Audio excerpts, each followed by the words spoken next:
A monstrous bat with glowing red eyes soars across the sky, silhouetted by a massive, eerie moon. Lightning cracks over a Gothic cathedral, revealing the sinister destination for these creatures of the night. Inside, two cloaked figures stand over an unconscious man, reporting that their experimental subject is stable. The young man slowly awakens on a stone slab, a piercing cold making him feel like he's in a coffin. He sees his captors for the first time, a doctor with a syringe and an assistant ready to obey. His golden eyes fly open, reflecting the pure terror of his predicament.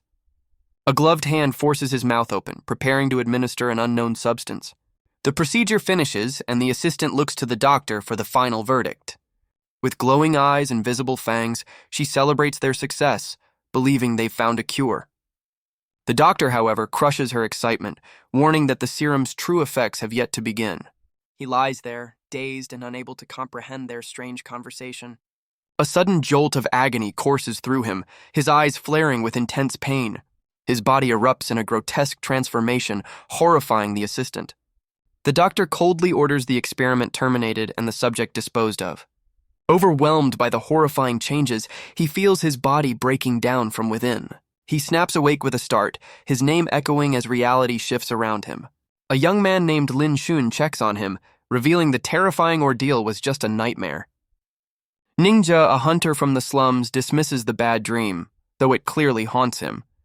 Back in the present, he tells his companion to wait, focusing on the immediate need for survival. They survey their target, a desert camp where their small team is outnumbered nearly 2-1.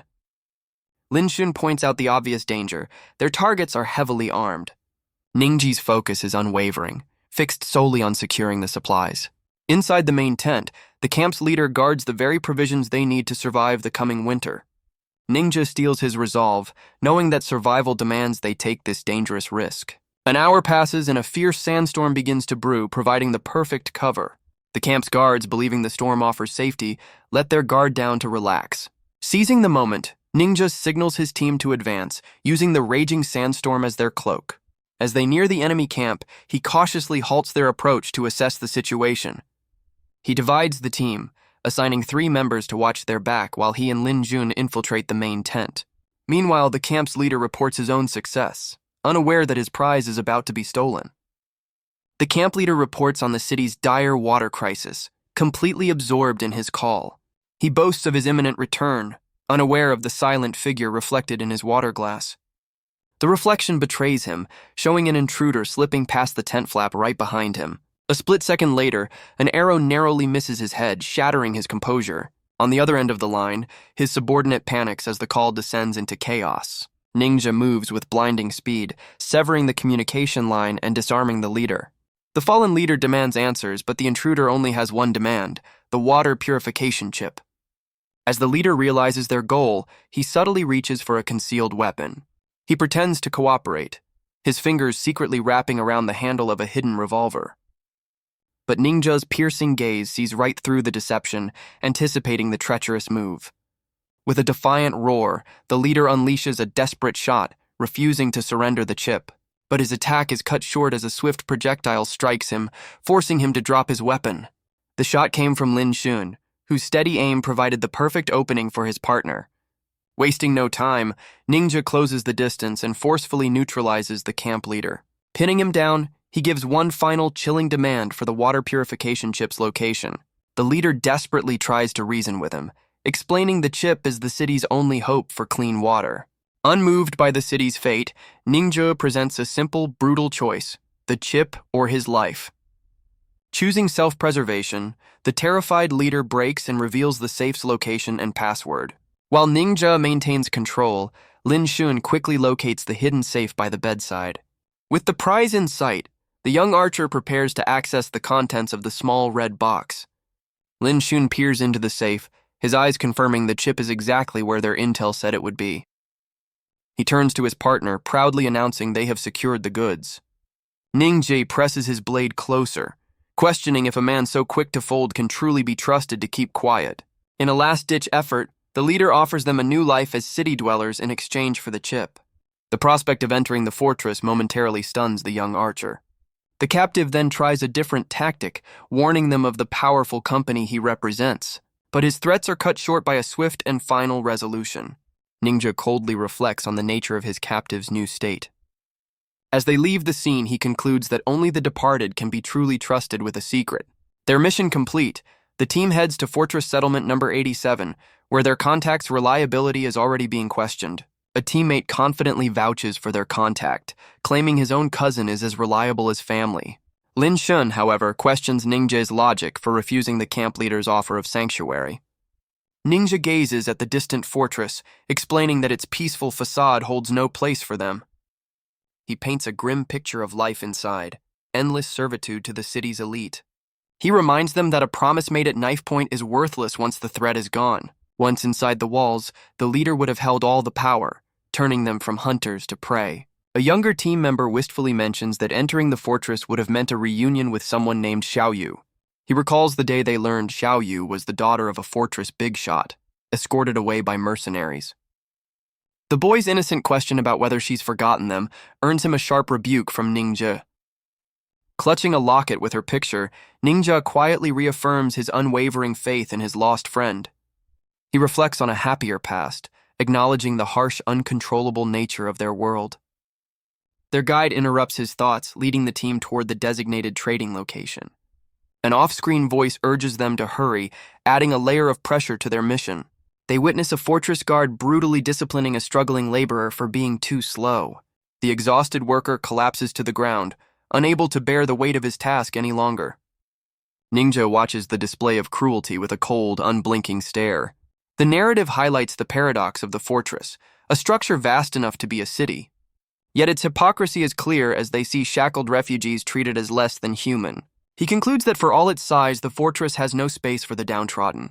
Finally, under the light of a full moon, the team arrives at the secluded post station for their trade. Their guide confirms they have reached the designated meeting spot, but Ninja's expression remains guarded. The two step inside, ready to meet the man who holds their future in his hands. Inside, they find their contact already speaking with a rugged bandit leader. The well-dressed man, Li Bin, adjusts his glasses with a slick smile, acknowledging his cousin's arrival. Dong Bao proudly introduces his cousin, who stands beside the notorious Zhao Fengtian bandit boss. He extends a hand in a gesture of gratitude, thanking Ningja for his protection over the years. Ningji ignores the pleasantries, cutting straight to the point and demanding their agreed-upon payment. The bandit leader unveils a pile of supplies, insisting that men in their line of work are always true to their word. Just as Lin Shun moves to hand over the chip, Ningja suddenly shouts for him to stop the exchange. The bandit leader's friendly demeanor vanishes, replaced by irritation at Ningja's sudden distrust. Ningja halts the exchange, insisting on inspecting the supplies before handing over the chip. He slices open a bag, confirming the grain is real and the deal seems legitimate. With the goods verified, Ningja signals Lin Shun to complete the trade, while the contact silently congratulates himself on preventing a double cross. The contact, Li Bin, cheerfully announces the successful deal and invites everyone to relax. He then offers them a generous meal of roasted meat, a rare treat for the struggling hunters. The team's excitement is palpable, as the sight of fresh meat highlights their recent hardships. Li Bin plays the part of a caring benefactor, emphasizing their bond as brothers in this harsh world. He then excuses himself to use the restroom, but the glint in his glasses hints at an ulterior motive. A sinister smile crosses his face as he promises to see them off, his words now carrying a chilling double meaning. Dong Bao, completely oblivious, praises his cousin's generosity, boasting of a promise made on his parents' graves. Lin Shun asks if Ningja will join the feast, but he declines, planning to use his share as bait for a future hunt. Inspired by his leader's discipline, Lin soon decides to save his food too, while Ningja's instincts scream that something is wrong. An unshakable feeling of unease settles over him, a sense that he's missing a crucial detail. Meanwhile, the bandit leader examines the newly acquired chip, the key to their double cross. He celebrates their victory, certain this small piece of tech will guarantee them a prosperous life. The leader reveals his sinister plan. Wait for the drugged meat to incapacitate the hunters, then move in for the final strike. Li Bin begs the bandit to spare his cousin's life, appealing to a past kindness from the boy's parents. The bandit coldly reminds him that their target stole from a powerful company, and loose ends cannot be tolerated.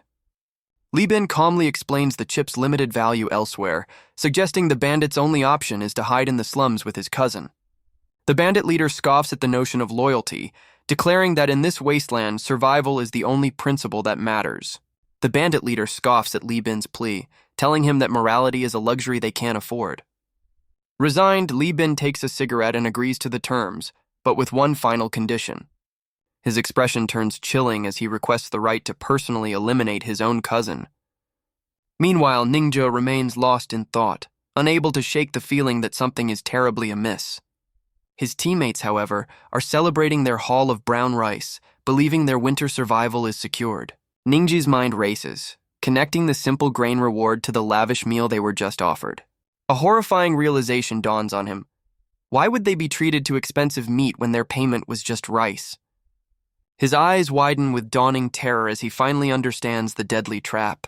He spins around, desperately shouting for his team to stop eating the tainted food. But his warning comes too late, as one of his men collapses, the drugged meat falling from his grasp. The drug takes hold instantly, sending another of his men to the floor in agony. Just as the trap is sprung, the doors burst open, revealing their ambushers. The bandit leader signals his crew, ordering them to leave no one alive. In a shocking betrayal, Li Bin lunges at his own cousin, ready to deliver a final blow. Ningzhe cries out in horror, watching the ultimate act of treachery unfold. His shock quickly turns to resolve as he raises his blade to defend his team. An enemy bandit, surprised to find him unaffected, lunges forward for an easy kill. But Ningzhe is faster, his hand already reaching for a hidden weapon. He erupts from the floor, turning the tables with a swift, decisive counterattack. The bandit stares in disbelief, clutching the blade that has just ended his assault. Ningzhe unleashes his fury, aiming a decisive strike at the treacherous bandit. But before his blade can land, an arrow from off-screen finds its mark first. The bandit collapses as Lin Xun's expert archery clears the immediate threat. With one threat down, the traitor Li Bin charges forward, now targeting the young archer. Ningzhe yells for his friend to move, preparing to intercept the attack himself. A powerful force erupts between them, shattering the ground with its impact. In a flash, Ningzhe tackles the traitor, slamming him to the floor before he can reach Lin Xun. The bandit leader, stunned by Ningzhe's speed, orders his men to swarm their surprisingly resilient target. The remaining ambushers close in, surrounding the lone fighter in a tight circle. But the numbers prove too much as the leader seizes Lin Xun, turning the tables with a hostage. Pinned to the floor, Ningzhe's only concern is for his captured friend. The bandit leader scoffs at his captive's misplaced loyalty, finding it pathetically touching. He raises his blade for the final strike, promising to send Lin Xun to the same fate.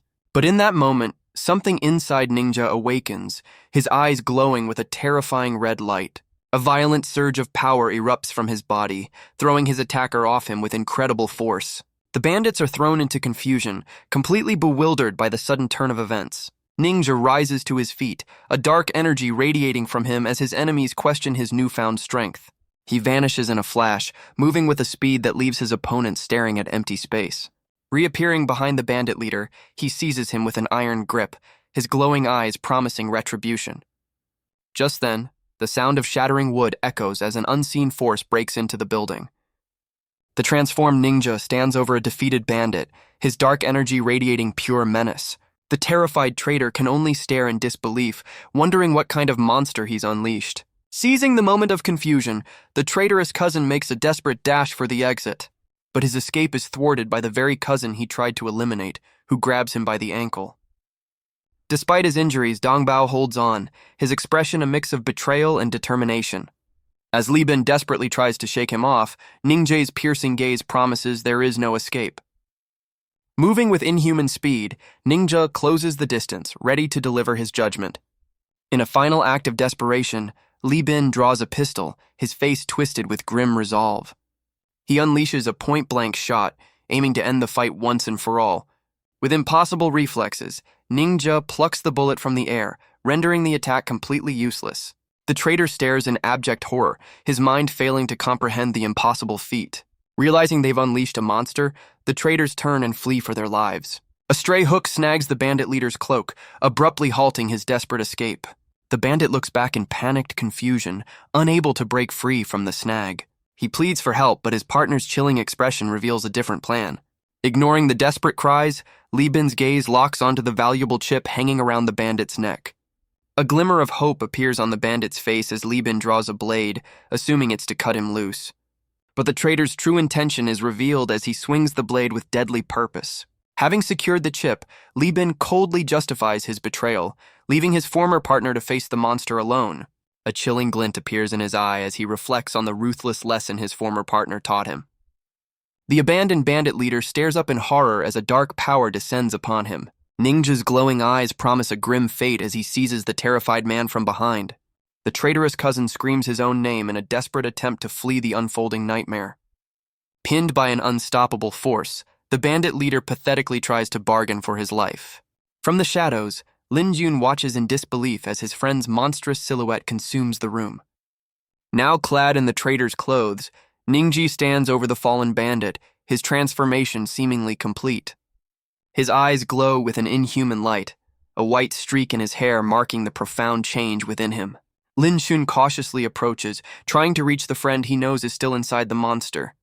But the transformed hunter turns on him, his hand closing around Lin Jun's throat as he loses control.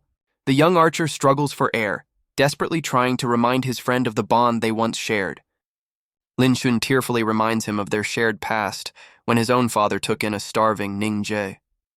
He invokes the name of their other friend, Xiao Yu, forcing the monster to clutch the locket at his chest. The locket opens to reveal a cherished photo of the three of them, a stark contrast to the current nightmare. Lin Jun grabs his friend's hand, desperately trying to anchor him to the memories held within the golden case. A flashback reveals the three were an inseparable family, growing up together after Xiao Yu was also adopted. The weight of these memories causes Ningja to recoil in agony, fighting the monstrous influence. As their names escape his lips, a flicker of the man he once was breaks through the surface.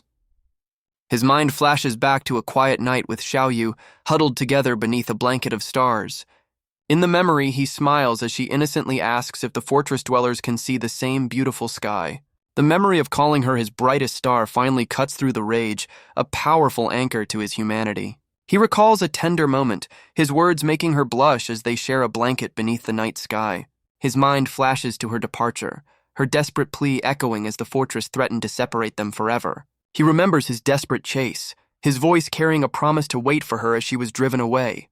Snapping back to the present, he cries out her name, reaching for a memory that's just out of grasp. The last vestiges of his monstrous power recede, leaving him disoriented and reaching for nothing. A weak cough from the floor brings his attention back to his friend, who calls his name with relief. His strength finally gives out and he collapses into Lin Jun's arms, who is overjoyed to have him back. A bead of sweat traces his temple as his eyes, now clear of the inhuman glow, reflect the horror of what he's done. Surveying the grim aftermath, he somberly admits to his friend that he had another one of his episodes. Leaning on his friend for support, Ningja struggles to process the devastating cost of his hidden power. As Lin Jun supports him, Ningja's attention is drawn to their fallen teammate, Dong Bao. The dying man apologizes, consumed with guilt over his cousin's treachery. He insists on taking the blame, mustering his last bit of strength for a final request. With his dying breath, he begs Ningja to look after his younger brother. He reveals his brother's name and location before his hand falls, his life fading away. The two survivors can only watch as their friend passes, his final wish echoing in the silence. A close-up reveals the tragic end of a man betrayed by his own blood.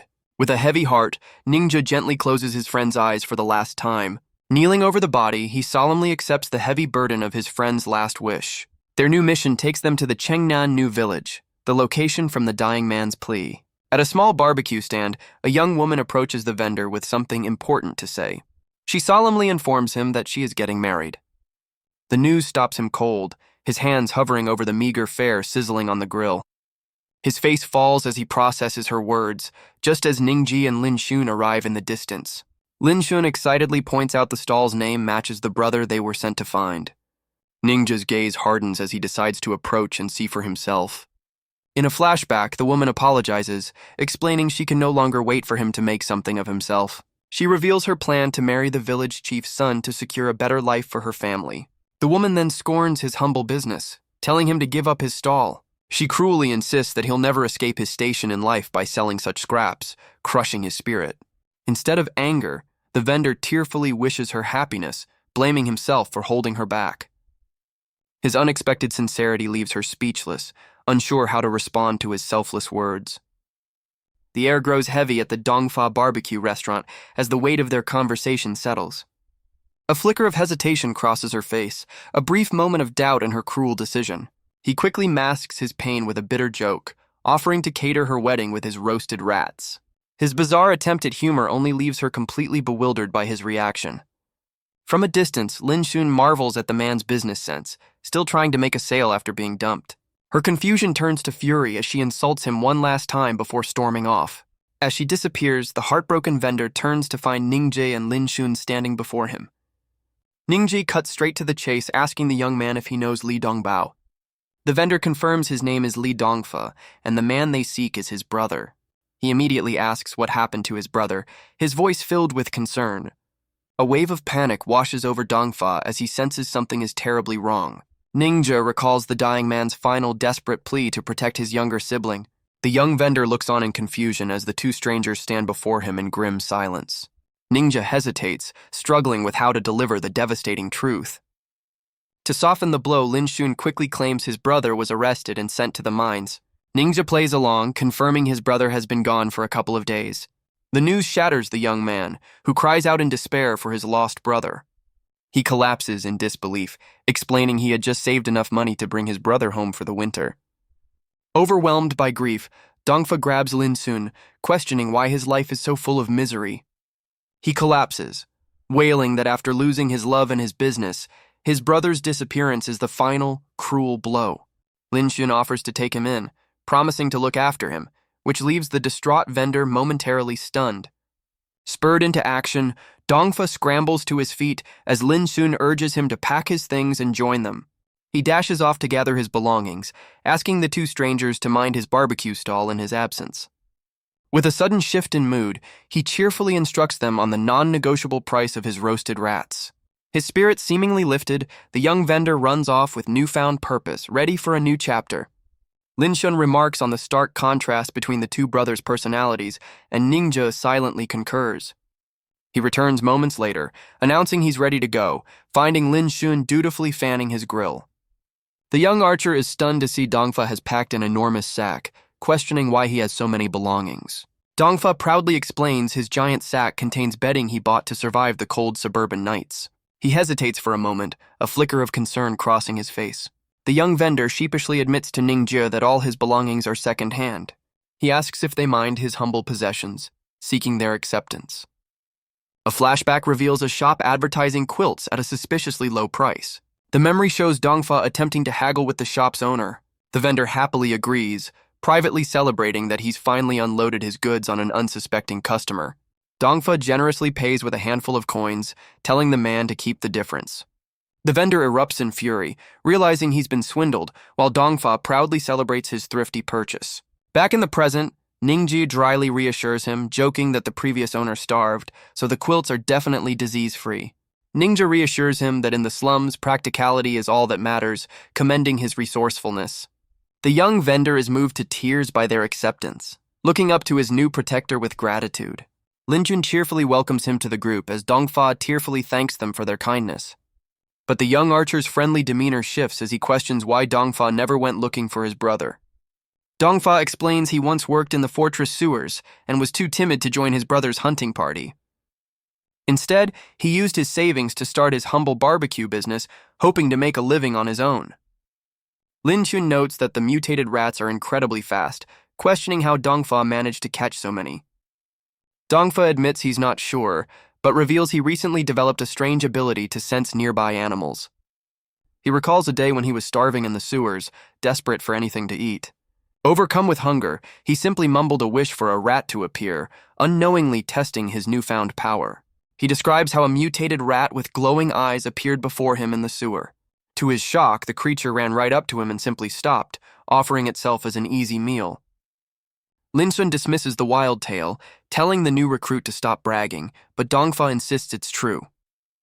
As Dongfa desperately tries to convince them, Ningji simply tunes out the unbelievable story with a faint smile. His thoughts are interrupted as a small voice calls out to him from behind. He turns to find a young, disheveled girl tugging on his cloak, pleading for something to eat. Just then, an older woman arrives, gently scolding the child for begging from strangers.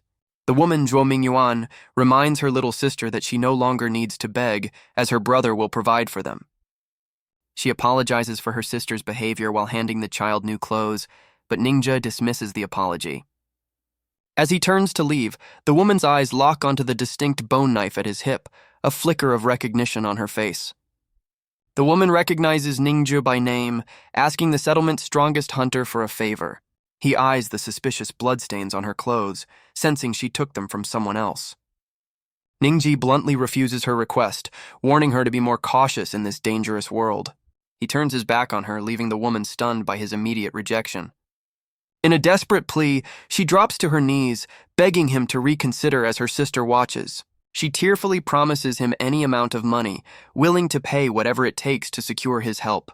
The ever-practical Dongfa tries to help her up, confused by her desperate display. Ignoring him, she desperately shouts out an offer of 1,000, insisting she can pay any price.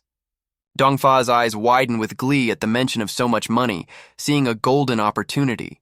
Completely won over, Dongfa joins her on the ground, pleading for his new leader to accept the lucrative offer.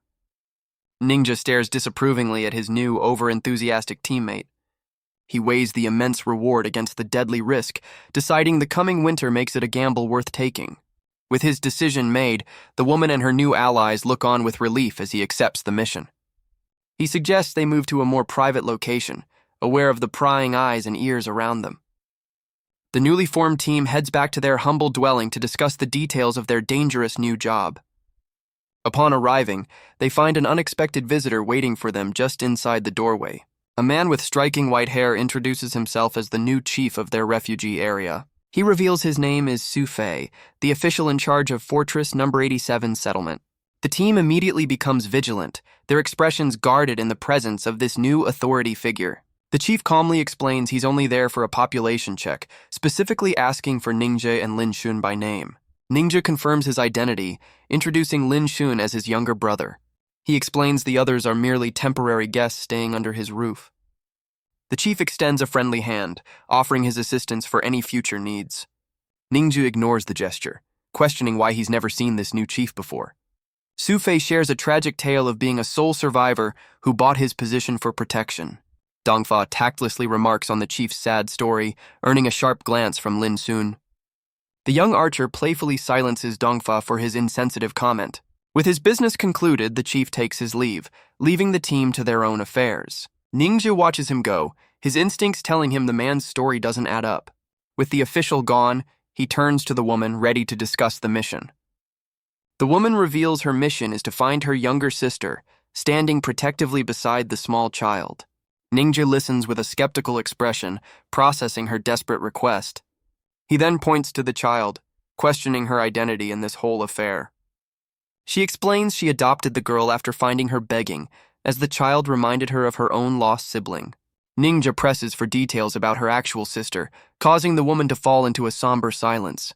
Her story begins with a grim memory, taking them back 15 years into her past. She recalls a harsh winter when a severe illness struck her family, starting with her younger sister. The sickness proved fatal for their mother, leaving the rest of the family to starve. Desperate and with no other choice, her father led her younger sister out into the cold. She reveals the devastating truth. Her father traded his own daughter for a meager supply of food and medicine. She continues her tragic tale, revealing her father then abandoned her in the mines, forbidding her return. Only after her father's death 2 months later did she finally make her way back to Fortress No. 87 alone. With nothing left to lose, she declares that her sole purpose now is to find her long-lost sister. The heavy moment is broken by Dongfa, who innocently asks what a sheep even is. Lin Shun chides him, recalling his father's lessons, but Dongfa admits he was likely skipping class to play. A flashback confirms his story, showing a diligent young ninja studying while Lin Shun runs off. The narrative explains that sheep are rare creatures from the old world, now exclusively bred within the fortress walls. A sudden realization dawns on the woman. If her sister was traded for a sheep, she must be inside the fortress. Her hope reignited, she declares their new destination, determined to breach the fortress to find her. Dongfa brings them back to reality, reminding them that entry for refugees is controlled by the village chief. The woman despairs, seeing no way to enter the fortress and find her sister.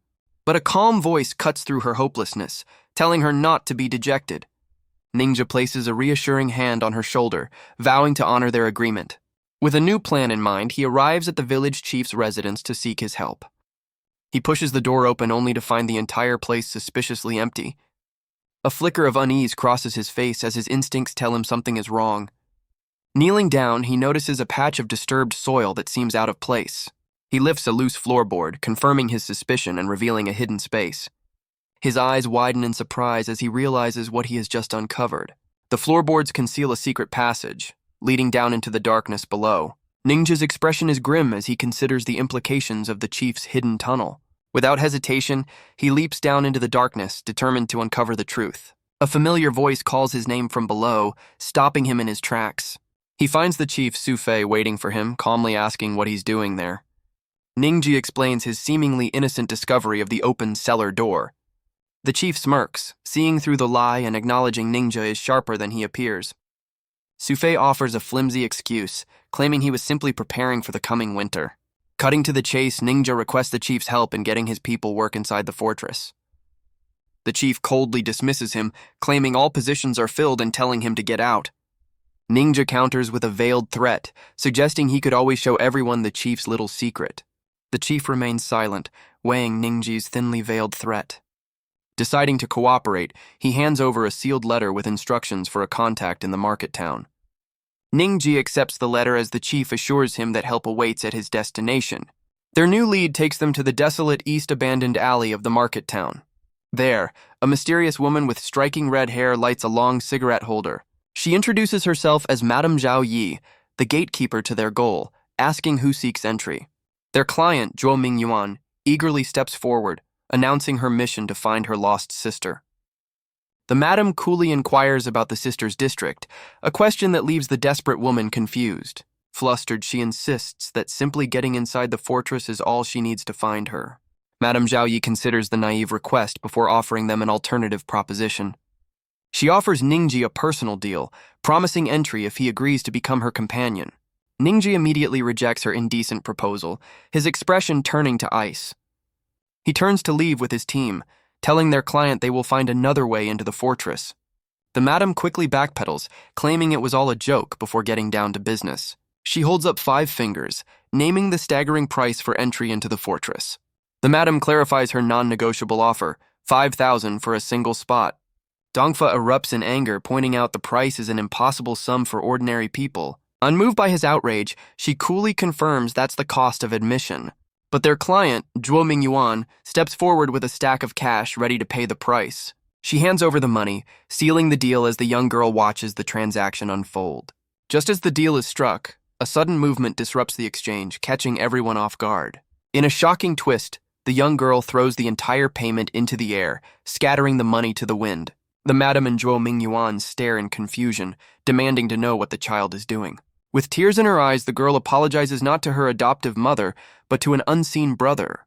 Her true allegiance is revealed as a group of menacing thugs emerges from the alleyway. The gang's leader steps forward, explaining the girl was simply earning them money, revealing the entire setup was a con. Realizing they've been swindled, Ningjae and Lin Xun draw their weapons, preparing for a fight. The gang's second-in-command, Xiao Meng, is warned that Ningxia is a dangerous opponent not to be trifled with.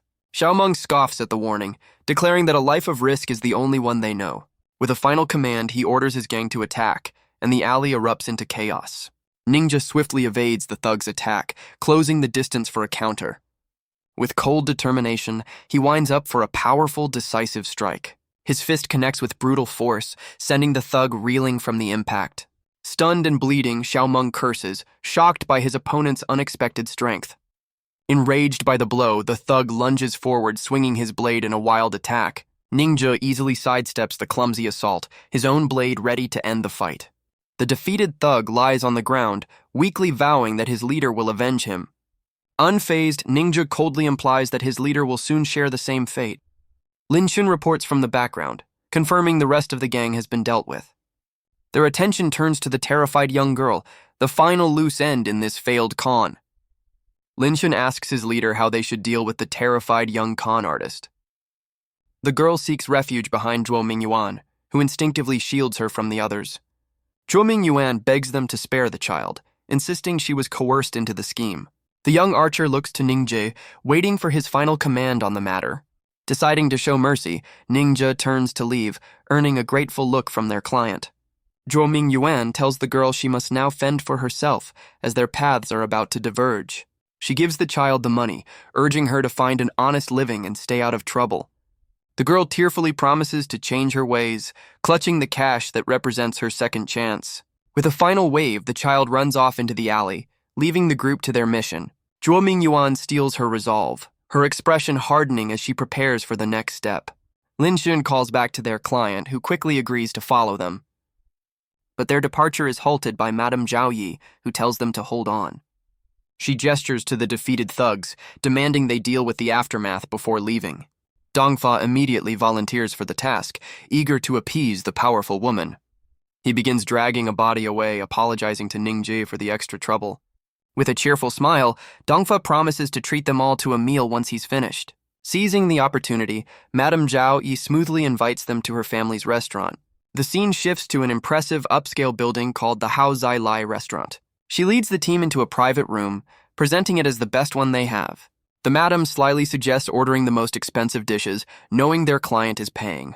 Zhuo Mingyuan graciously pours water, thanking the team for their efforts on her behalf. Dongfa eagerly wonders what delicacies their host will prepare, while Lin Xun remains coolly indifferent. The young archer playfully reassures his friend, promising a meal that won't disappoint. Ningja silences their banter as a strange bleating sound echoes from beyond the door. Madame Zhao Yi makes a grand entrance, presenting a live sheep as the main course for their feast. The team stares in bewildered shock, completely unprepared for their meal to be brought in on a leash. Ningja calmly assesses the creature, while Lin Xun cautiously keeps his bow at the ready.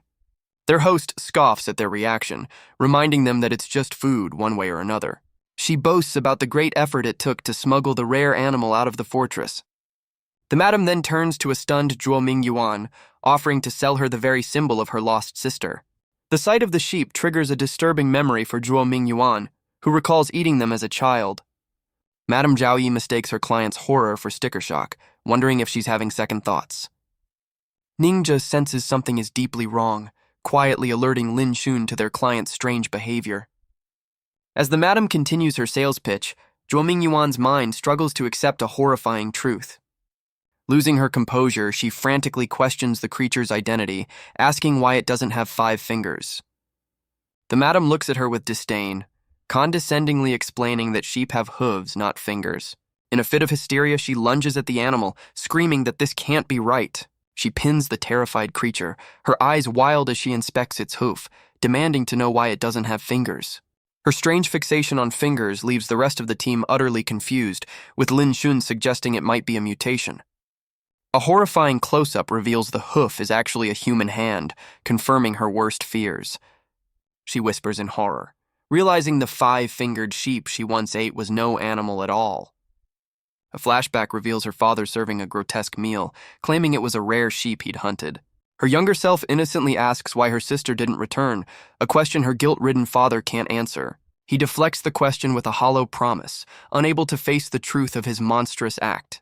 The weight of this repressed memory crashes down on her, the sickening realization hitting her all at once. Overwhelmed by the revelation, she collapses to the floor, her mind completely shattered. Her teammates can only watch in confusion as she breaks into a fit of hysterical laughter and sobs. Ningja tries to snap her out of it, calling her name as she stares blankly into the past. She grabs him with a crazed look, desperately seeking confirmation for a truth she can no longer deny. Elsewhere, a man with a chillingly familiar hairstyle laughs manically, repeating the horrifying phrase. The scene shifts to an overhead view of the settlement as Lin Xun's voice calls out to his leader. Walking away from the restaurant, Lin Xun questions the decision to leave their client behind. Ningja's gaze is fixed and resolute, showing he has already made his choice. In a flashback, the hysterical woman desperately seeks validation for the horrifying truth she's uncovered. Ningja holds her firmly, his expression grim as he confronts her complete mental collapse. He forcefully restrains the spiraling woman, pinning her to the floor to stop her frantic outburst. Calling for backup, Ningja enlists Lin Xun's help to subdue their now unresponsive client. With the situation contained, Ningji approaches Madame Zhao Yi with a stack of cash and a solemn request. He asks the madam to look after the broken woman, providing just enough food to keep her alive. Accepting the payment, Madame Zhao Yi laments that their client's dream of entering the fortress is now shattered. In a flashback, the broken woman is left repeating the horrifying phrase that shattered her world. Ninja grimly explains to his team that their client will never recover from the truth about her sister. The horrifying realization dawns on the team, with Lin Xun finally understanding Ninja's act of mercy. Their somber walk is interrupted by a massive armored truck roaring past them. A heavily armed convoy thunders down the street, a clear display of the fortress's power. The team can only stare in disbelief, questioning what they've just witnessed. A closer look reveals a man tied to the front of the lead vehicle, put on display for all to see. Ninja's instincts tell him this show of force is for more than just a common troublemaker. After a brief discussion, he decides to drop the matter, urging his team to head back before curfew. The scene transitions to a quiet night, the stars shining over the distant, glowing fortress. A fist slams down on a map as a gang leader reacts with shock to terrible news. The leader, Xiaoqi of the Black Flag Gang, fears something has happened to his younger brother. A subordinate reports that the second boss has vanished without a trace, and their search has come up empty. He explains their only lead came from a suspicious girl they captured in the alley. The girl, bruised and bound, finally broke under intense questioning, revealing what she knew. She confessed that the gang's second-in-command was taken down by the strongest hunter on 7th Street. Enraged, Xiaoqi unleashes his fury, vowing to avenge his fallen brother. He rallies his men, ordering them to arm themselves for a revenge mission. But the gang's third boss, Huang Mankang, steps in to calm his furious leader. He turns his gaze to the captives, recalling that a new group had just sought their protection. The third boss identifies the newcomer as Li Bin, holding the captive girl to assert his authority. The gang leader agrees to test the newcomer's skills, declaring that his crew doesn't carry dead weight. A thug then asks the leader what should be done with the young girl who betrayed them. The furious leader gives a grim order, deciding a harsh fate for the young informant. The thug roughly grabs the terrified child, dragging her away as she cries out in protest. The gang leader then tasks the newcomer with avenging his brother, offering him men for the mission. The newcomer's eyes gleam with a sinister light as he confidently accepts the deadly assignment. Back at their camp, Ningji asks about Dongfa, whom Lin Xun confirms is asleep inside. Lin Xun establishes a night watch, but Ninja questions the need for such precautions. Ninja gazes at the moon with a grim expression, sensing that trouble is on the horizon. Under the cover of darkness, a group of armed men marches towards their target. The newcomer, Li Bin, leads the charge, his eyes filled with cold ambition. He believes a surprise attack is the key to earning the gang leader's trust. His men confirm they've arrived at the residence of Ningji's team. A scout cautiously pushes open the door, expecting to find them asleep. He signals the all-clear, mocking their lack of security as the gang files in. But the lead thug's next step triggers a hidden trap on the ground. A net springs from the darkness, ensnaring two of the intruders and yanking them into the air. Before they can react, a volley of arrows and a shovel rain down from above. Li Bin is struck, realizing with horror that they've walked right into an ambush. Lin Xun smiles, confirming to his brother that, just as he predicted, trouble has found them. The team stands united and prepared, revealing the ambush was their own trap all along. The gang's leader stares in disbelief, shocked to see them and even more surprised by Dongfa's presence. He looks at his fallen men, questioning how his targets could have known they were coming. Realizing he's outmatched and outnumbered, the leader decides a tactical retreat is his only option. Dongfa alerts his leader as the enemy boss turns to flee the scene. Ninja leaps forward in pursuit, entrusting the remaining thugs to his capable teammates. The fleeing leader is astonished by Ninja's incredible speed, unable to believe he's been caught so quickly. With a decisive blow, Ninja swiftly neutralizes the threat, ending the chase. The defeated leader collapses, reaching out in a final futile gesture as Ninja stands victorious. Ninja's eyes glow with cold fury as he stares down the man responsible for his friend's death. The defeated leader Li Bin stammers in terror, pleading with Ninja not to act rashly. Pinning the traitor, Ninja reveals he's been waiting for this moment of retribution. Li Bin desperately bargains for his life, promising to do anything if he's spared. Ninja coldly considers the coward's plea, his expression unreadable. He raises his blade, reminding Li Bin of the unforgivable betrayal of his own cousin. But instead of the knife, a syringe filled with a strange substance appears in his hand. In a swift, almost involuntary motion, Ninja injects the traitor with the mysterious liquid. He looks on in confusion, questioning his own actions as the drug takes effect.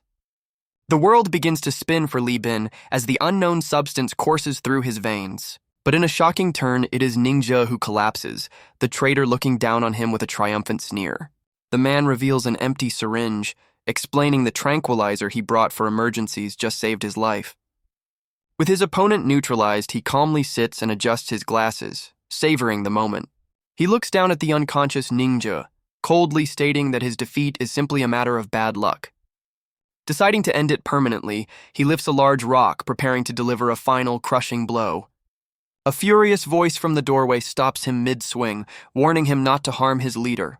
Dongfa barrels into the attacker, sending him flying away from his defenseless friend.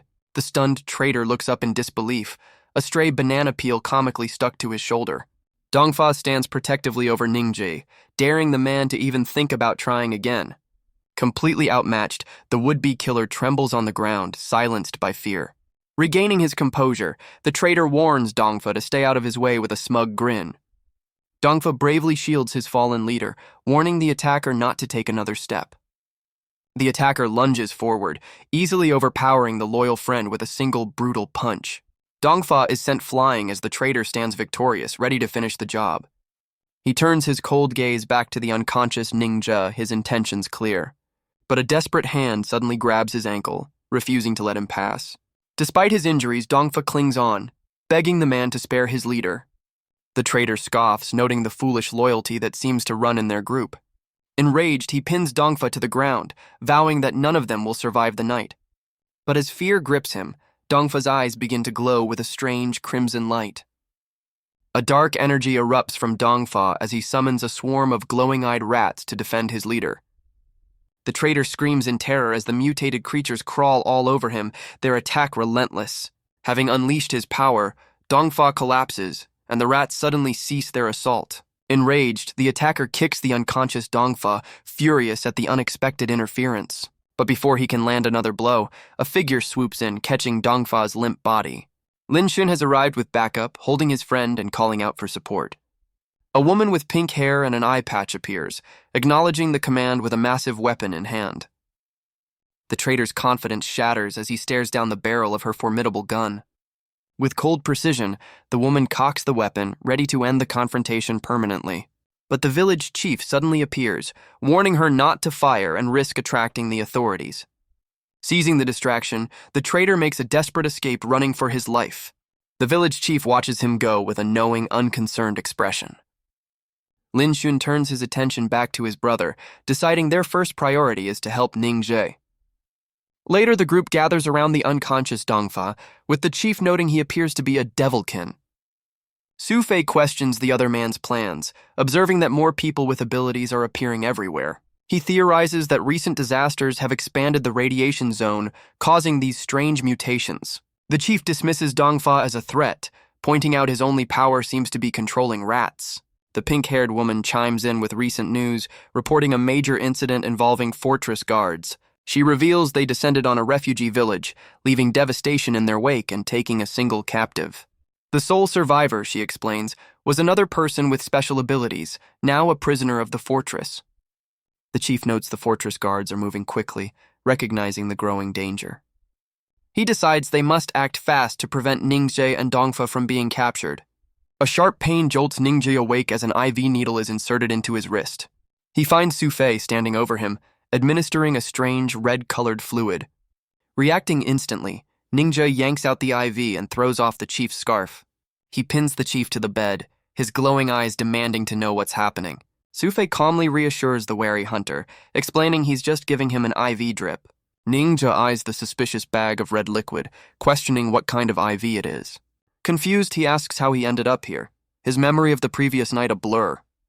The chief explains he witnessed the attack and stepped in to save the unconscious hunter. Su Fei casually explains the IV is a standard procedure, just one the refugees can't afford.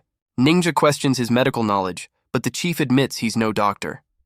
He reveals the fluid is a cutting-edge biological agent from the oxygen company, designed to repair the body. The technical terms spark a realization in Ningzhe, who suspects the chief might hold the key to his own mysterious condition.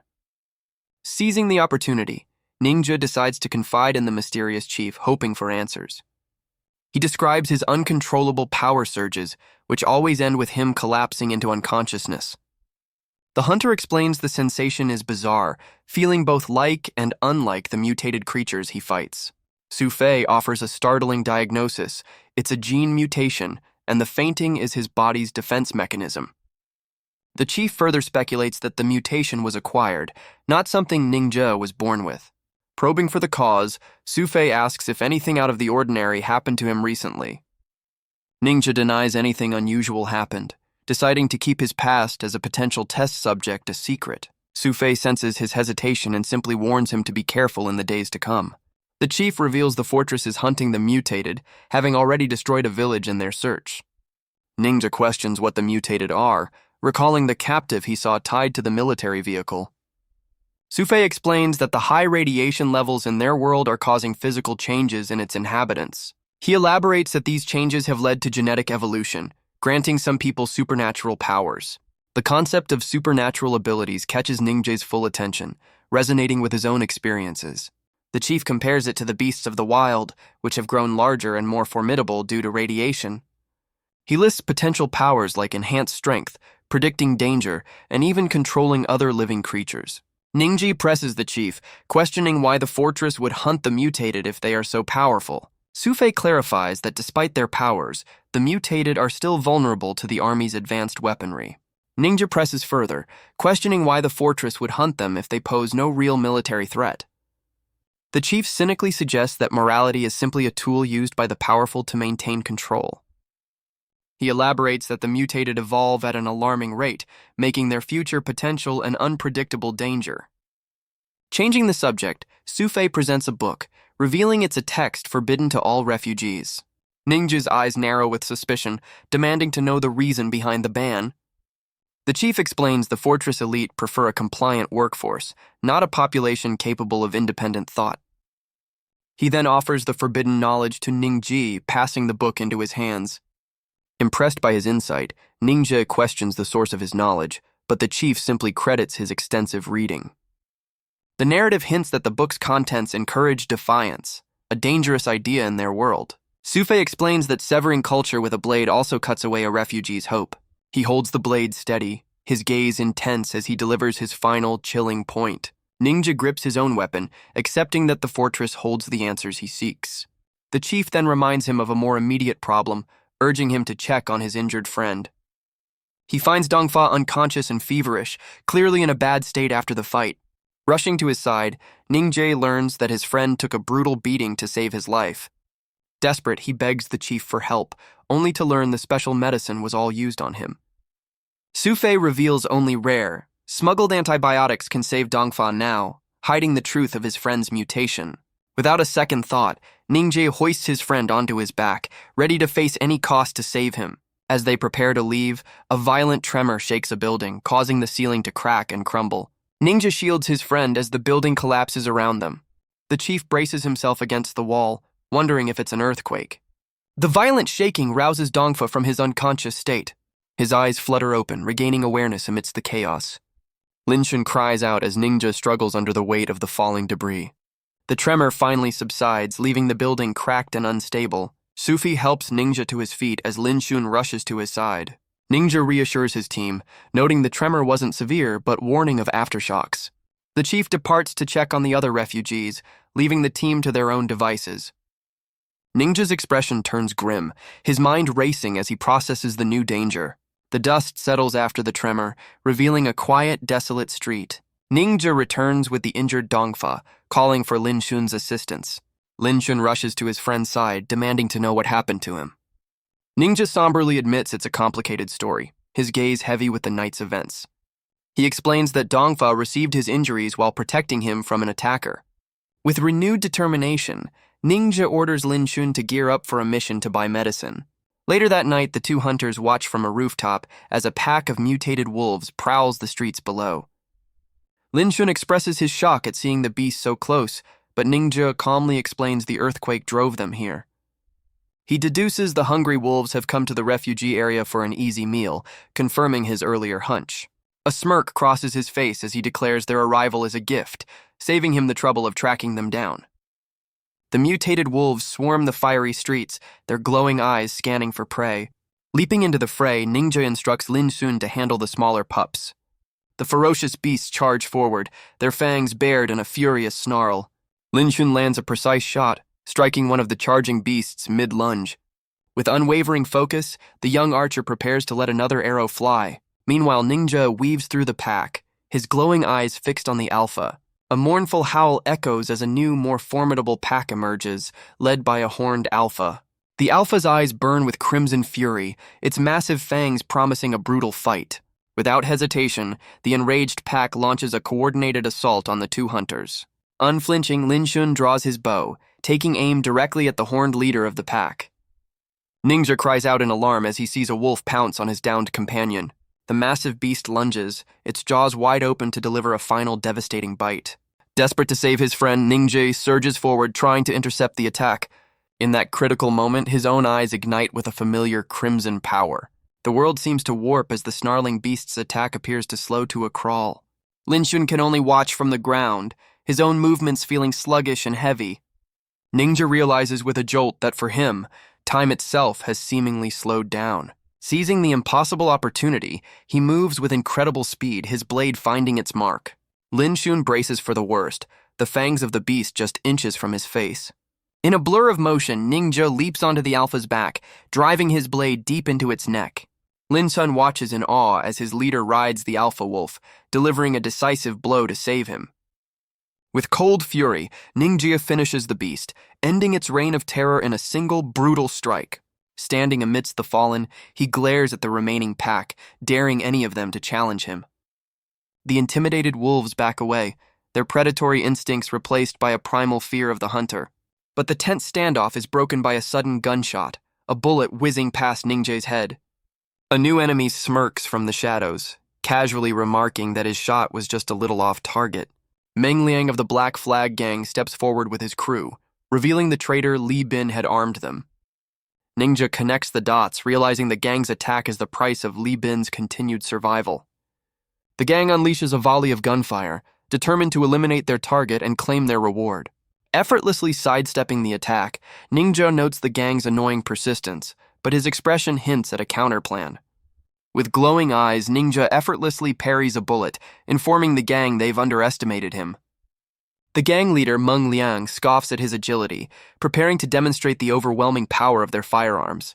The entire crew unleashes a barrage of gunfire, determined to overwhelm their target with sheer firepower. Ninja confirms his newfound ability as the bullets appear to slow to a crawl around him. Moving with impossible speed, he deflects every projectile, turning their own attack back on them. The ricocheting bullets change course, heading straight for the remaining mutated wolves. The gang watches in horror as their own bullets take down the wolf pack they'd hoped to use as a distraction. Ninja coldly informs the gang that their fight is with the wolves now, leaving them to their fate. Back at the Black Flag headquarters, news of Meng Liang's failure is met with furious disappointment. The main leader, Xiao Qi, erupts in rage, unable to believe his men failed to eliminate one person with guns. His rage is interrupted by a subordinate, who announces the arrival of the enforcement team. A pair of imposing boots steps into the room, their owner questioning the tense atmosphere. The captain of the enforcement team, Kang Wenyao, makes his presence known with a challenging stare. The gang leader immediately shifts his tone, putting on a friendly face to welcome the unexpected guests. The captain gets down to business, questioning Xiao Qi about gunshots heard in the settlement. Xiao Qi panics internally, knowing that admitting to the gunfight would mean his own demise. He plays dumb, suggesting the captain investigate the scene himself, but his forced smile doesn't fool anyone. The captain reveals his hands are tied by an official notice about a wolf disaster following the earthquake. He explains this bureaucratic mess is the only reason he'd stoop to questioning a local gang leader. But the gang's third boss suddenly interjects, claiming he knows exactly who was involved in the shootout. The third boss confidently identifies Ning Ji as the one responsible for the shootout. The captain strikes a deal with the informant, promising rewards for his cooperation. With a new target in their sights, the enforcement team mobilizes to take action. Once they're gone, the third boss reassures his furious leader that the immediate danger has passed. Enraged by the betrayal, the gang leader strikes his subordinate, accusing him of overstepping his authority. The third boss explains his actions were a strategic move to use the authorities to eliminate their common enemy. He questions the wisdom of sacrificing their own men when they can have the fortress do their dirty work. But the leader, driven by pride and vengeance, grabs his subordinate, furious at being undermined. He violently shoves the third boss away, his decision to handle things personally now set in stone. Outside, the frustrated third boss is secretly observed by the traitor, Li Bin, hinting at a deeper conspiracy. Li Bin approaches the third boss, revealing he overheard his argument with the leader. The traitor offers a light, attempting to ally himself with the third boss by criticizing their stubborn leader. But the third boss shuts him down, warning that his usefulness is the only thing keeping him alive. He gives Li Bin a final chilling piece of advice to watch his step. The third boss walks away, leaving the scheming traitor alone in the dark to ponder his next move. Back at their base, Ningzhe examines the slain wolf, a strange discovery capturing his attention. Linshun notices his leader's intense focus on the creature's remains and asks what he's found. Ningzhe reveals a cluster of unknown glowing seeds inside the wolf's stomach. His mind races, questioning the origin of the wolves and the mysterious seeds they consumed. Their investigation is cut short by a sudden command from outside, ordering the entire alley to be sealed. A voice booms over the settlement, announcing the arrival of the enforcement team from Fortress Number 87. A man with a megaphone declares they are there to arrest Ningzhe, threatening death to anyone who helps him. Linshun worries their past crimes have caught up to them, but Ningzhe dismisses the idea as unlikely. Ningzhe gives his friend a list of instructions, preparing to face the authorities alone to protect his team. Linshun desperately tries to stop him, arguing the team is ruthless, but Ningzhe insists on going himself. With a swift, decisive move, Ningzhe brushes off his friend's hand, his resolve unshaken. He offers a confident look over his shoulder, promising his worried friend that everything will be fine. Linshun can only watch in silence as his leader walks out to confront the danger head-on. Stepping into the open, Ningzhe is immediately confronted by the waiting enforcement squad. He calmly confirms his identity, questioning why they've caused such a disturbance to find him. The captain coldly informs Ningzhe that his guilt is irrelevant at the moment. Without waiting for an answer, his men seize the struggling hunter, intending to force a confession. Ningzhe is swiftly transported away from the alley under the cover of night. He's unceremoniously thrown into a room as the captain watches with disdain. In an interrogation room, Ningzhe is bound to a cross as the captain prepares to begin. Kang Wenyao introduces himself, offering a false promise of leniency to his captive. Ningzhe meets his gaze with a defiant smirk, mentally preparing to protect his team at all costs. The captain's friendly facade cracks, revealing a chilling pride in his brutal methods. He activates a menacing, crackling weapon, ready to employ his preferred interrogation techniques. The captain presses the device against Ningzhe, demanding to know the origin of the gun. The captain presses his captive, accusing him of being the one who fired the gun. Ningzhe realizes his arrest isn't about the stolen chip and calmly denies owning a weapon. Frustrated, the captain intensifies the interrogation, demanding to know who else it could be. Despite the pressure, Ningzhe reveals the true culprits were the Black Flag Gang. The captain recalls the gang's third boss blaming Ningzhe, realizing he has been lied to. Ningzhe explains the gang attacked him first, using the gun in an attempt to silence him. The captain weighs his options. Knowing the gang is a profitable asset he's reluctant to lose. Deciding his kickbacks are more important, he resolves to find an easier solution for his superiors. He turns back to his captive, declaring he'll use Ningzhe as a scapegoat to close the case. Ningzhe firmly tells the captain to stop, his expression shifting from defiance to something more calculated. The interrogation is suddenly halted by an armored figure appearing in the doorway. The newcomer declares he's taking Ningzhe, who has been recommended as a guide for a research team. Ningzhe's mind races, trying to figure out who would vouch for him in such a high-stakes situation. The captain recognizes the man's gear, realizing he's a mercenary working for a powerful fortress corporation. Trying to maintain his authority, the captain protests that taking a wanted criminal will cause problems for him.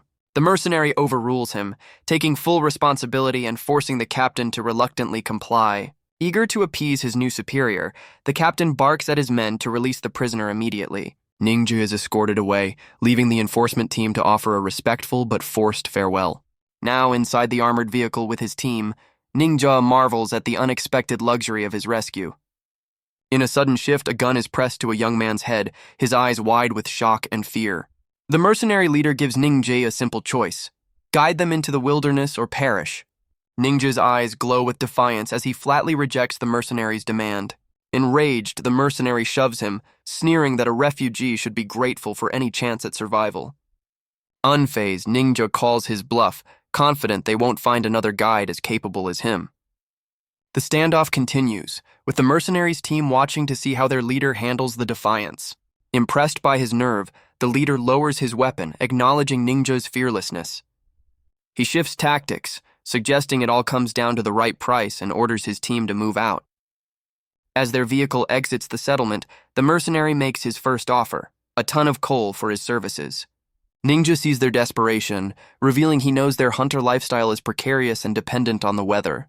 The leader confirms his suspicions, warning of an early, harsh winter that will be unsurvivable without proper supplies. Ninja questions how the mercenary could possibly know about the coming winter. The mercenary's companion reveals they work for a corporation that restored pre-disaster weather satellites. The leader uses this information to threaten Ninja, warning him he'll freeze without their help. He pulls a gun, making it clear that refusal means he won't even survive the night. Unfazed, Ninja makes his own demand, a 10-day supply of antibiotics for his injured friend. The leader agrees instantly, privately underestimating the refugees' ambitions. Sensing their desperation, Ninja decides to push his luck with an additional request. The mercenary finally snaps, grabbing Ninja, who calmly confirms the negotiations are over. He gives Ninja his final instructions, telling him to be at the east gate the next morning. Ninja requests to bring his team, but the leader agrees on one condition. One of them must stay behind as a hostage. The mercenary leader issues a stern warning, claiming to know all of Ninja's secrets. With a final threat, the mercenary's vehicle roars off, leaving Ninja to contemplate his options. Ninja realizes their vigilance means he must play along for now, his own plans temporarily on hold. The deal is struck, and Ninja is unceremoniously dropped back in the dusty streets of the settlement. He's immediately met by the village chief, Su Fei, who seems to have been waiting for his return. Ninja correctly deduces the chief was his mysterious benefactor, and Su Fei expresses his relief. The chief cuts to the chase, revealing he needs a favor in return, and he needs it now. Ninja listens intently, understanding that the chief's help was not without its own agenda.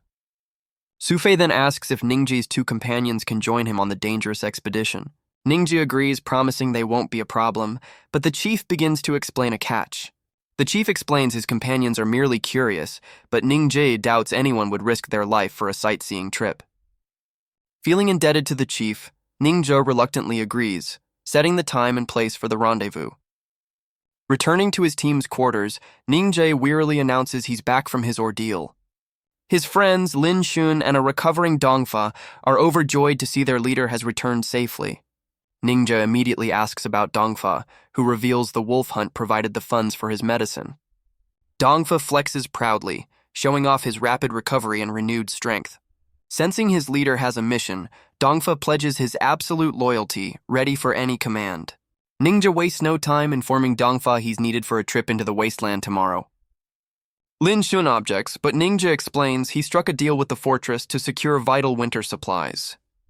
He paints a grim picture of the future, warning that without these supplies, many will perish in the harsh winter. Dongfa passionately declares his unwavering loyalty, ready to follow his leader anywhere. Ninja then reveals the catch. Lin Shun must stay behind as a hostage, a detail that shocks his friend. Putting on a brave face, Lin Shun agrees to the arrangement, promising not to be a burden. The next day arrives, blanketing the settlement in a fresh layer of snow. As the team prepares to leave, Ninja explains they're waiting for companions sent by Su Fei. A man and a woman arrive, with the man apologizing for their tardiness. Ninja eyes the newcomers, confirming they are the friends the chief mentioned.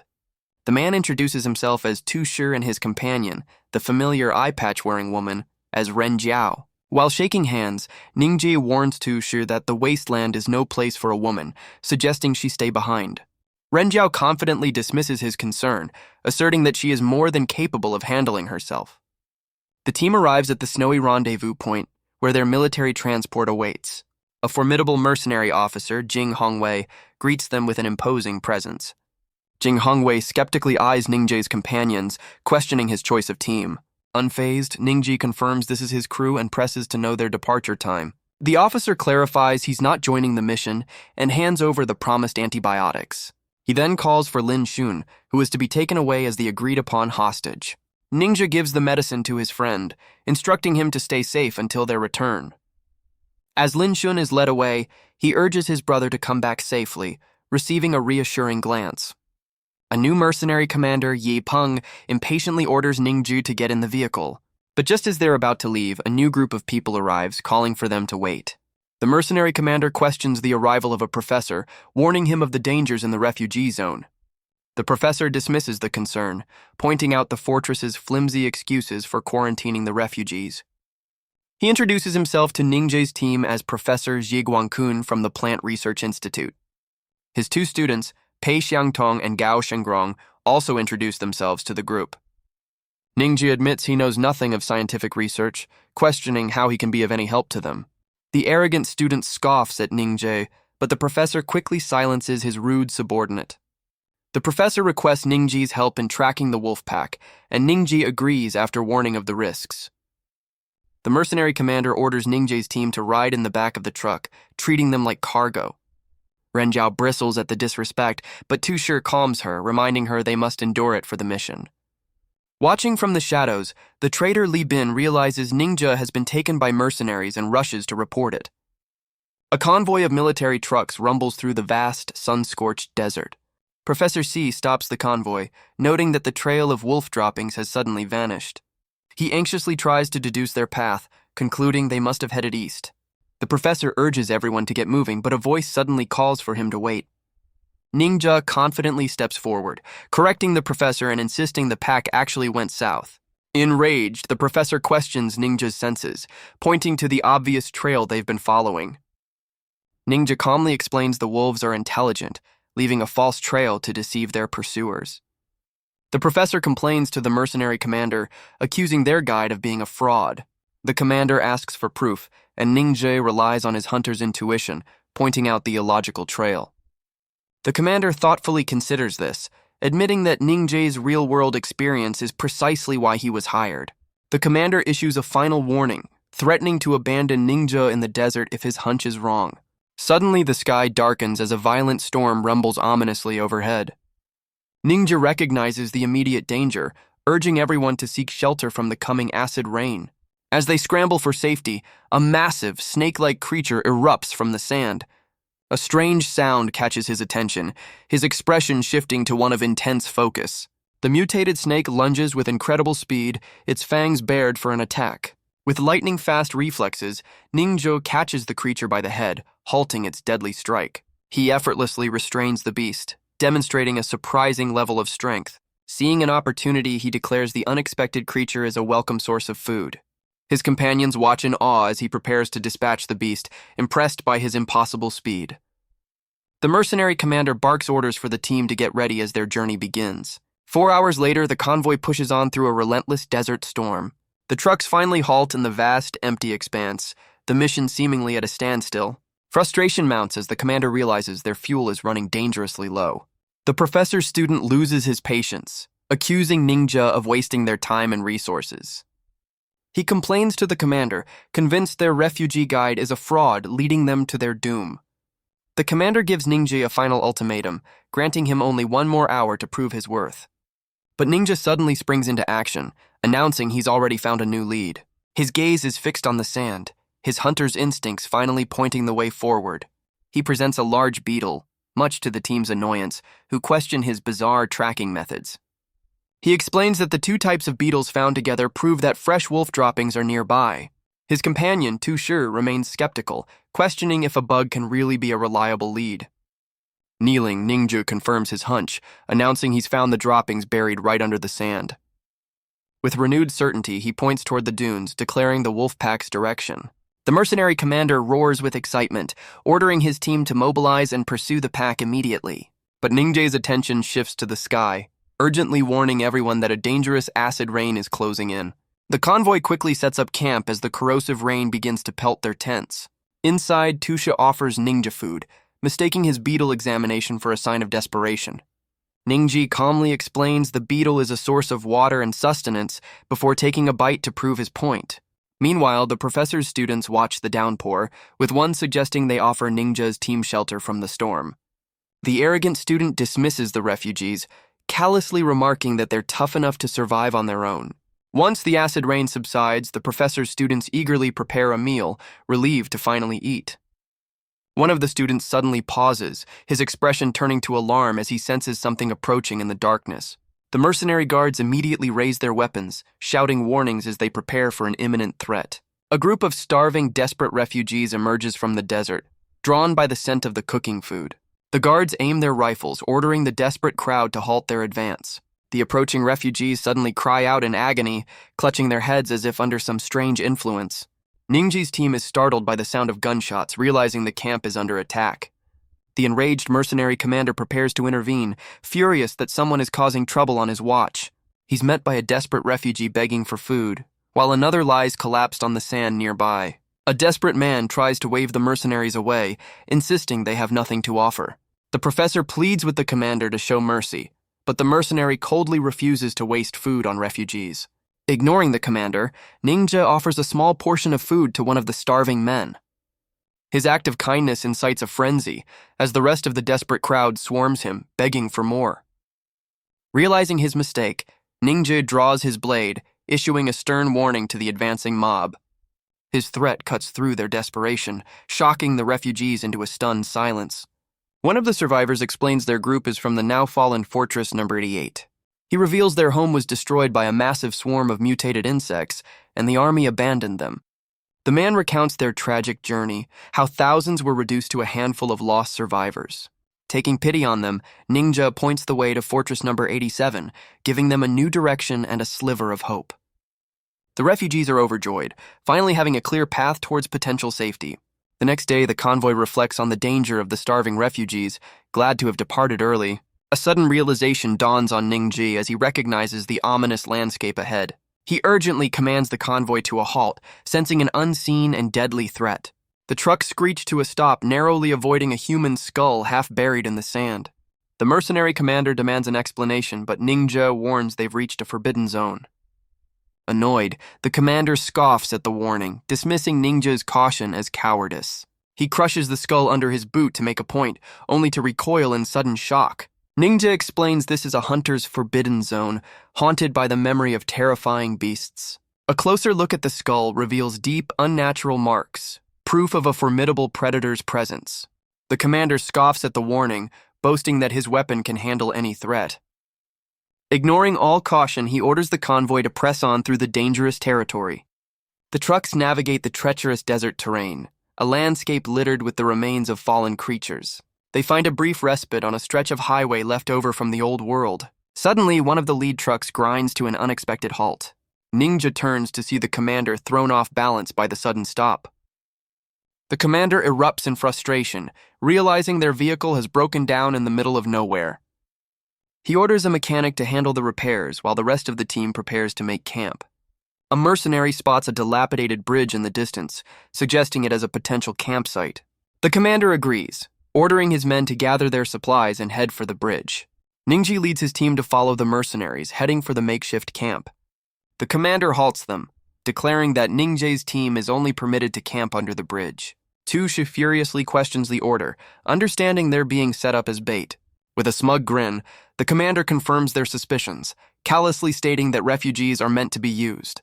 As Renjiao prepares to retaliate, Tushi holds her back, warning her not to act rashly. Unfazed by the insult, Ningji calmly directs his team to find a spot to make camp. The two groups make camp with the mercenaries safely on the bridge and Ningji's team exposed in the sand below. Seemingly unconcerned by their precarious position, Ninja calmly rests under the bridge. But his rest is cut short as his eyes fly open, instantly alert to a new sound. He springs to his feet, identifying the distant noise as the distinct crack of gunfire. A panicked mercenary flees in terror, screaming about a ghost as his comrades try to stop him. The men are forcefully restrained by their fellow soldiers, dropping a rifle in the chaos. The commander, Ye Peng, furiously confronts the soldier for his reckless gunfire, but the man insists a ghost is real. Ye Peng scoffs at the explanation, accusing the terrified man of inventing stories to cover his cowardice. The soldier desperately explains that a mysterious red shadow snatched two of their companions. Enraged by the disruption, the commander begins to discipline the soldier while Ningji's team observes from below. Ninja senses the situation is not as simple as it appears, warning his team to remain vigilant. The professor steps in to de-escalate, suggesting the soldier is hallucinating and the commander begrudgingly stands down. A subordinate confirms 2 men are missing, leading the furious commander to believe they've deserted. As a new day dawns, the convoy presses onward, leaving the strange events of the night behind. A soldier in the convoy spots a discarded mercenary uniform lying in the sand up ahead. The commander furiously concludes that the 2 missing men must be somewhere close by. Finding the uniform stained with blood, the enraged commander orders his men to search the area. Sensing danger, Ninja tells his team to stay back, deciding to enter the ominous cave alone. He ventures into the eerie, glowing cavern, his blade drawn and his senses on high alert. A strange, slithering sound suddenly echoes through the cave, catching him completely off guard. His eyes widen in shock as he discovers a writhing nest of snakes coiled around a pile of skeletal remains. Without warning, one of the snakes lunges forward, its fangs bared and ready to strike. Ninja recoils, realizing with horror that he has stumbled into an entire swarm of the deadly creatures. The commotion from within the cave alerts the mercenary commander, who turns in confusion, wondering about the source of the sound. Ninja bursts from the cave, yelling for the mercenaries to run for their lives. The commander, caught completely off guard, demands to know what's causing the commotion. He flees with grim determination as a horde of slithering beasts emerges from the darkness behind him. The commander realizes with dawning horror that these creatures are the real culprits behind his missing men. Ninja leaps to safety just as the mercenaries below raise their weapons to face the oncoming threat. With a furious command, Yepeng orders his men to unleash a volley of gunfire on the swarm. The mutated snakes rear up, their fangs bared as they prepare to strike the soldiers. A mercenary cries out in terror, realizing they are hopelessly outnumbered by the slithering horde. The swarm descends upon the soldiers, their desperate cries for help lost in the chaos. In a last-ditch effort, the commander orders his remaining men to use grenades to hold back the overwhelming tide. A series of fiery explosions tear through the swarm, scattering the mutated snakes. Ningji's team is forced to engage the remaining beasts as they close in from all sides. The mercenary commander smirks, boasting about how easily he handled the slithering menace. He stands proudly over the fallen creatures, believing the danger has passed. But a new ominous sound from the cave makes both him and Ninja freeze with dread. A monstrous, multi-headed snake queen emerges from the darkness, its gaze fixed on them. The commander's confidence shatters, his face contorting in pure terror at the sight of the new threat. The colossal beast lets out a deafening roar, its massive fangs promising a swift end. Abandoning all pretense of courage, the commander and his men turn and flee for the trucks. The professor's team is left behind, calling out in desperation as the mercenaries drive off, leaving them to their fate. The professor's student screams in terror as the snake queen lunges, its massive jaws wide open. From the truck, the team watches helplessly as the beast captures the unfortunate student. Ningju expresses his relief, knowing he would have been doomed if he'd met the queen in the cave. The snake queen and its swarm begin their relentless pursuit of the fleeing convoy. The professor panics, realizing the creatures are gaining on them with terrifying speed. The commander makes a ruthless decision, preparing to detach the trailer to create a distraction. Ninja's team is suddenly abandoned as the truck's trailer is unhitched, left behind as bait. Realizing they've been betrayed, Ninja orders his team to jump and prepare to flee on foot. The remaining student looks back in horror, seeing the snake swarm is almost upon them. With escape no longer an option, Ninja draws his blade, ready to make a final stand. A desperate young man screams for help, running from the pursuing snake swarm. Tushi looks back in shock, recognizing the fleeing man from a previous encounter. Dongfa explains to Ninja that he once helped the man, creating a past connection. With a new ally in tow, the team sprints towards a lone truck, their only hope of escape. They clamber aboard the vehicle, with Ninja pushing them to hurry before the beasts catch up. One of the Snake Queen's massive heads lunges forward, aiming to intercept their escape. Ningju prepares to defend the truck as the monstrous head closes in for the kill. Tusha slams his foot on the accelerator, determined to outrun the relentless predator. The truck soars over a dune, narrowly evading the snapping jaws of the pursuing monster. Dongfa breathes a sigh of relief after their close call, while Ningja remains coolly composed. Tushi shouts a warning, realizing their narrow escape isn't the end of the chase. A companion points back in alarm as the snake swarm continues its relentless pursuit. Renjiao grabs a weapon, determined to fight back rather than be overtaken. From a distance, a sniper scope centers on their truck, revealing a new human threat. The mercenary commander orders his sniper to disable their truck, intending to use them as bait. A well-aimed shot strikes the truck's tire, crippling their only means of escape. The vehicle loses control, flipping violently and crashing into the desert sand. Amidst the chaos, Renjiao desperately calls out for a weapon to be passed to her. In a daring move, the team leaps from their wrecked vehicle onto the mercenaries' truck. The furious commander grabs one of them, enraged that the refugees dared to board his vehicle. Renjiao turns the tables, holding the mercenary commander at gunpoint from the roof of the truck. The abandoned trailer is completely engulfed by the snake swarm, the screams of those left behind echoing in the desert.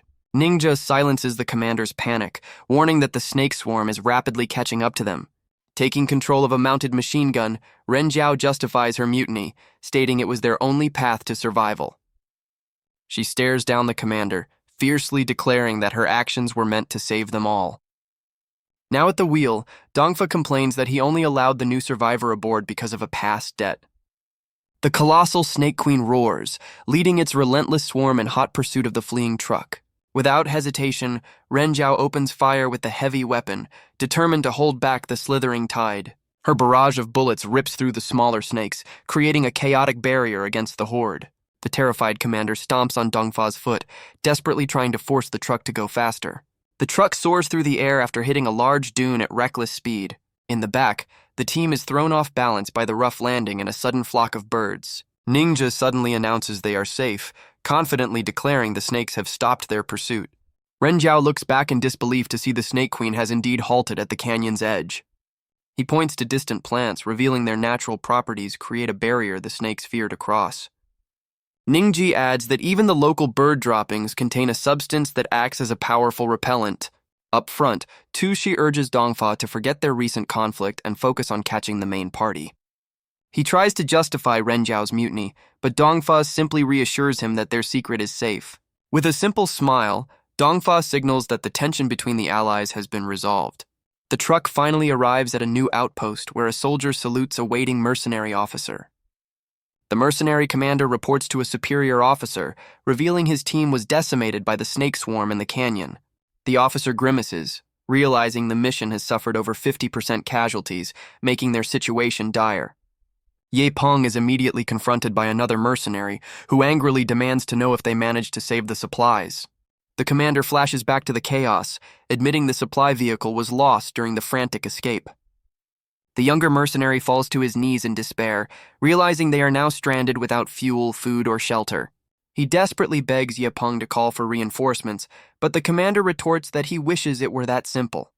Ye Peng reveals their satellite phone is useless, as there's no signal in this remote region, leaving them completely isolated. Professor C intervenes, stating their only choice is to press on until they can find a signal to call for help. Taking charge, the senior officer orders the remaining survivors to prepare to move out immediately.